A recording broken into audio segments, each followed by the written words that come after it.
Welcome, curious minds, to a captivating tale from the past, the infamous Tulip Mania.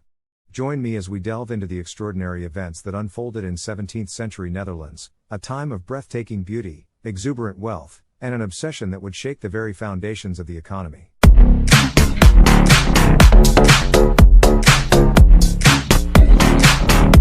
Tulip Mania was a speculative bubble that occurred in the Netherlands during the Dutch Golden Age in the 17th century, specifically in the years 1636 to 1637. The phenomenon involved the trading of tulip bulbs, mostly among wealthy merchants and nobility. Tulips, originally from the Ottoman Empire, modern-day Turkey, were introduced to the Netherlands in the late 16th century. The flowers fascinated people with their vibrant colors and unique patterns, quickly gaining popularity. Tulips started to be seen as status symbols and a luxury item. As demand for tulip bulbs increased, prices began to rise. During Tulip Mania, speculative trading in tulip bulbs became a common practice. People purchased bulbs not for the flowers, but as a form of investment, intending to sell them later at a profit. The market speculation grew, and prices soared to extraordinary levels. At the peak of the bubble in early 1637, rare tulip bulbs were being sold for astonishing prices. Some records suggest that a single bulb could cost as much as a grand house in Amsterdam or a luxurious estate. There were stories of individuals selling land, livestock, or even their life savings to invest in tulips. During Tulip Mania, certain tulip bulbs reached exorbitant prices, especially for rare and highly sought-after varieties. Here are a few examples of the most expensive tulip bulbs. Semper Augustus. This was one of the most famous and expensive tulips of the time. It featured distinctive white petals with red flame-like streaks. Semper Augustus bulbs were in such high demand that they sold for extraordinary sums, reaching reportedly around 10,000 guilders at their peak. To put it into perspective, this was equivalent to the cost of a luxurious mansion in Amsterdam during that period. Viceroy. The Viceroy tulip was known for its striking violet and white petals. This highly coveted variety commanded high prices during the peak of Tulip Mania. At its height, a single Viceroy bulb was reportedly traded for the price of a luxurious carriage and a team of horses. Admiral van der Eyck. This tulip variety had dazzling deep red petals with white edges. The Admiral van der Eyck tulip bulbs were valued for their beauty and rarity. During Tulip Mania, the price of a single bulb reached up to several hundred guilders, which was a substantial sum at the time.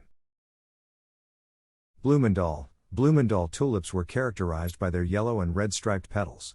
The bulbs of this variety were highly sought after, and their prices surged during the speculative trading frenzy. They were reportedly sold for several hundred guilders each. Eventually, the tulip market collapsed in February 1637, leading to a rapid devaluation of tulip bulb prices. People realized that the prices were unsustainable and began to sell their bulbs, triggering panic selling. The bubble burst, resulting in significant financial losses for many traders.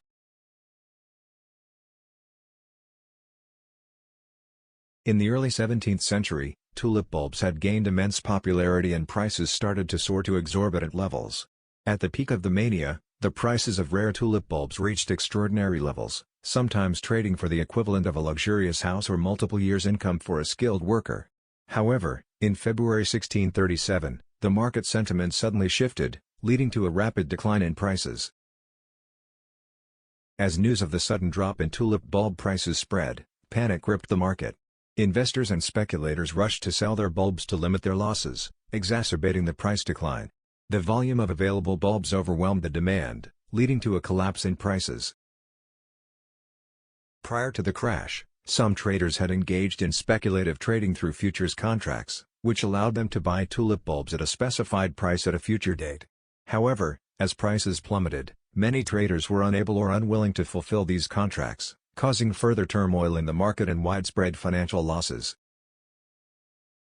While the crash led to significant financial losses for many involved in the bulb trade, the economic impact on the broader Dutch economy remains debated. Some argue that the crash had limited implications beyond the tulip economy, as other sectors, like trade and agriculture, continued to thrive and contribute to the Dutch Golden Age. Others suggest that the crash eroded trust and confidence in financial markets and might have had a modest dampening effect on investment. In response to the crisis, the Dutch government took certain measures to stabilize the markets and prevent further economic damage.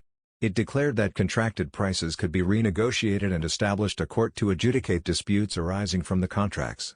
These interventions aimed to restore confidence and mitigate the fallout of the crash.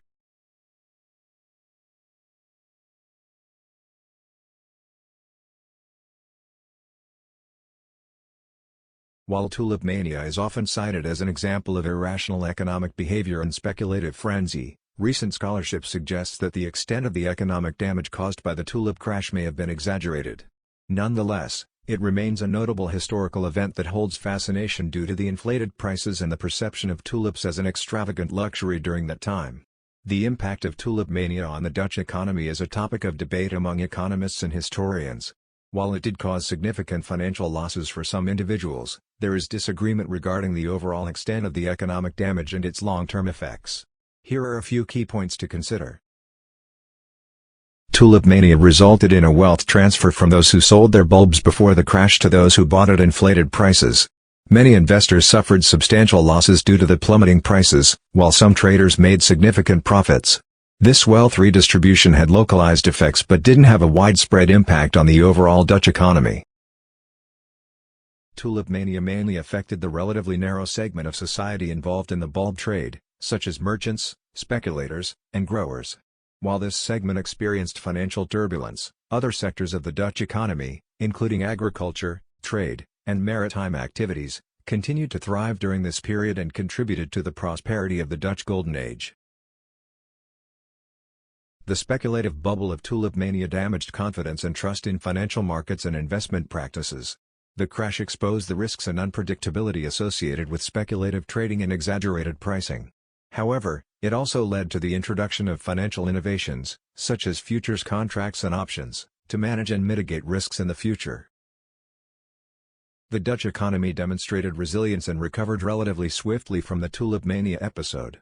The wealth generated by other thriving sectors, such as trade and colonial activities, helped mitigate the impact of the burst bubble. In addition, the Dutch government and financial institutions implemented certain measures to stabilize the markets and restore confidence. In conclusion, the fascinating tale of Tulip Mania serves as a timeless reminder of the power of speculation and the human desire for wealth and beauty. As we reflect on this historical craze, let us remember the importance of balanced judgment and the consequences of irrational exuberance. Tulip Mania may have wilted, but its lessons continue to bloom, reminding us of the enduring value of prudence and perspective in the world of finance. Thank you for joining us on this journey through a captivating chapter in economic history. We hope you enjoyed today's video. Remember, stories are all around us, just waiting to be discovered and shared. So keep your curiosity alive, and you never know what fascinating tales you might unravel next. Don't forget to like, subscribe, and hit that notification bell to join our community and stay tuned for more captivating stories. Catch you in the next video.